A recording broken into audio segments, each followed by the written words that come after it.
Voice of America Washington سے عالمی خبروں کے ساتھ میں ہوں عائشہ تنظیم۔ غرب اردن میں آج ایک نئی فلسطینی حکومت نے حلف اٹھا لیا ہے، جس میں صدر محمود عباس کی جماعت فتح کے علاوہ حماس کے نمائندے بھی شامل ہیں۔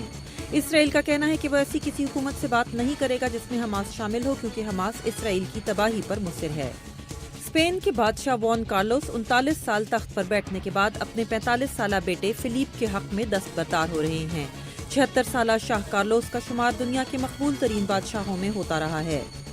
آج سے آسٹریا کے شہر وینا میں ایٹمی توانائی کی عالمی ایجنسی IAEA کے اجلاس کا آغاز ہو رہا ہے۔ یہ اجلاس ایک ہفتہ جاری رہے گا اور اس میں ایران کے ایٹمی پروگرام پر اہم بحث ہوگی۔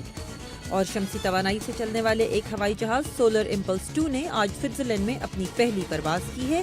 اگلے سال اس جہاز کو دنیا کے دورے پر لے جایا جائے گا۔ یہ تھی عالمی خبریں وائس آف امریکہ واشنگٹن سے۔